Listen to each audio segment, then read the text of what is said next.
Chad, if Chad would just stand by, we've got Jonathan Turley on the phone, constitutional law attorney and a Fox News contributor, and really the expert that we want in this moment, because without seeing the breakdown, Jonathan, of the vote, it's hard to know maybe what the message is politically from the court about this, or how to sort of time out what impact this is going to have on the election. I think that's right. I think that part of the dynamic here is that the special counsel was asking to effectively leapfrog over the D.C. Circuit in order to get a judgment as quickly as possible. Jack Smith has made very clear that he wants this case tried before the election. And what a lot of us have said is that it's unlikely that many of the justices have the same sense of urgency, because Trump would be eligible for the presidency even if he were convicted. And regular order demands usually that the court hears from the appellate court. Mm-hmm. Now, the impact of this decision on Smith is going to be anything but good. I mean, the reason he was so insistent on leapfrogging the D.C. Circuit is that he believes that this could end up endangering the March trial date. Now, that date, if you remember, was shoehorned by the court just before Super Tuesday. Mm-hmm. Everything has been frozen since the court looked at this question. Mm-hmm. So he may indeed lose that March date, and then it's a real problem. You go right over a cliff, because this is a very jammed calendar. So it's not clear if he could fit a trial between that date and the election. Yeah, so March 4th is the date that he wanted to get things going. The D.C. Circuit Court of Appeals has said that it's going to hear oral arguments on the 9th of January on an expedited basis. It sounds like it's going to be before a three-judge panel, not an en banc hearing. Two of the three judges, apparently, that will be involved in this are Biden appointees. So reading the tea leaves there, Jonathan, what does that suggest? Well, the D.C. Circuit was always a good court for Jack Smith. He cannot do better than the D.C. Circuit to hear this case. Mm-hmm. It's the problem for Jack Smith is that he knows that whatever the D.C. Circuit decides, there's likely to be an appeal. So he was willing to give up what many people assumed would be a favorable decision in order to maximize a favorable calendar. Now, what happens now is not going to work as planned for Jack Smith. Once they hear this case in January, they have to write the opinion. They'll do that as quickly as possible. But then Trump's people can do what's called an appeal in bank, which is to ask the court as a whole to look at this question before they appeal to the Supreme Court. That will take time. And then if the in bank accepts the case, then he'll never see a March trial.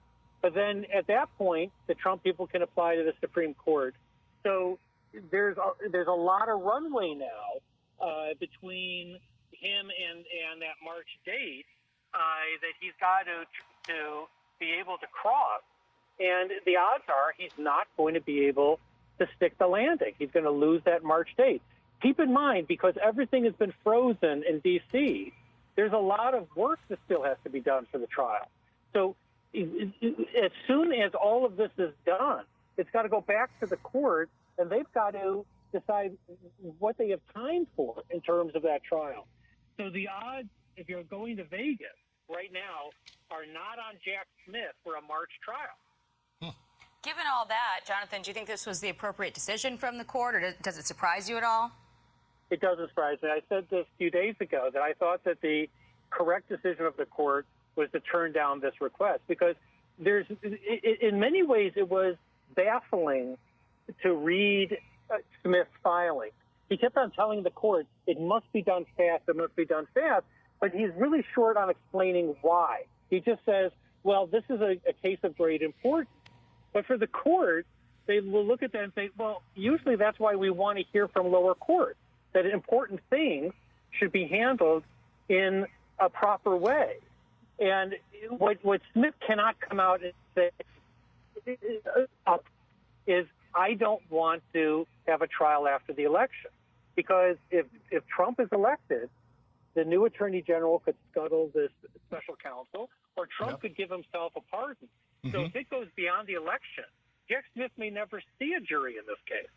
So there's one other point too. So if this goes through the 3-judge panel at the D.C. Circuit, then it goes to an en banc hearing, and then there's an appeal to the Supreme Court, you start to head toward this date of 6 months before the election. And there's kind of an unwritten rule at the DOJ that you don't want to bring a prosecution within 6 months, or some sort of investigation or whatever within 6 months of an election, because that could taint voters' minds. So does he have until May 5th to get this done, or he's got to wait? Yeah, that policy has never been etched in stone. And so the policy for the Department of Justice has been to avoid any trials or major litigation before an election. But Jack Smith has already eviscerated that policy. Every filing he makes, he's been trying to get this trial before Super Tuesday, before the general election. So he's really flipped the script here. And I think that that's going to become more and more problematic for Jack Smith as he gets closer to the general election itself. Because once again, people are going to be asking, why? Why are you doing this? And you have to be able to say something other than, this is a really important case. Because there's lots of important cases. The question is, why is it important to try it before the election? And the best he can come up with is, the voters should know if the president, if a candidate is a felon. But once again, that policy that you noted, John, is set to avoid that, right? The Department of Justice does not want their cases to influence elections. Because even if Trump is convicted, there are major appellate issues that would have to be litigated, and any conviction could easily be thrown out. So there's a long road ahead for Jack Smith. And, he was trying to do this as a sprint, and he has suddenly found himself in a marathon. So if you had a crystal ball, what would you predict happens next? I think that it would be quite surprising that they could still hold that March date. And once the March date is gone, I would bet against the trial before the election. If you remember, when the March date was selected, they had to fit it into a rather tiny window before Super Tuesday. And there's a couple of reasons for that. One is, this guy's dance card is pretty jammed up. I mean, this is not the only case he's facing, in addition to running for office. So the district court judge was criticized by some for squeezing this in before Super Tuesday.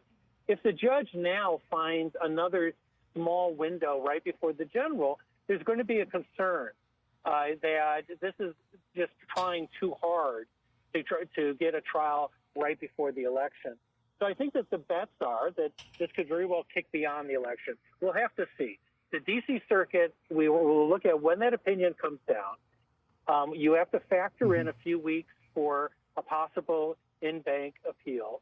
And then we'll be back in front of the Supreme Court, which has already indicated that it does not share the urgency of the special counsel. All right. Well, Jack Smith gets a lump of coal for Christmas. Jonathan, thank you for your learned legal opinion. We'll be right back.